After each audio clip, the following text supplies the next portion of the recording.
சுமார் 3,28,701 அரசு பள்ளி ஆசிரியர்கள் ஆசிரியர் தகுதி தேர்வில் தேர்ச்சி பெற்றால்தான் பதவி உயர்வினை பெற இயலும்.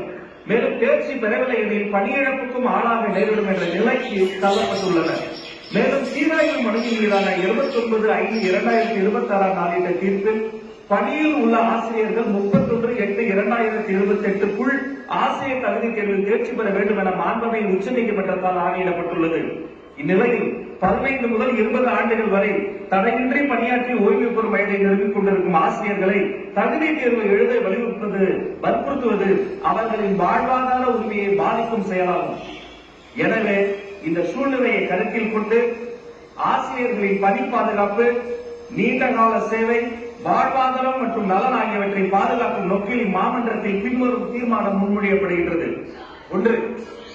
தமிழ்நாடு பள்ளிகளில் 23/8/2010க்கு முன்பாக அன்றைய நடைமுறையில் இருந்த விதிமுறைகள் மற்றும் தகுதிகளின் அடிப்படையில் நியமிக்கப்பட்ட ஆசிரியர்களுக்கு அவர்களின் நீண்டகால பணி அனுபவம் மற்றும் பணி பாதுகாப்பை கருத்தில் கொண்டு ஆசிரியர் தகுதி தேர்வு டெட்டில் இருந்து முழுமையான மற்றும் நிரந்தர விலக்கு அளிப்பதற்கு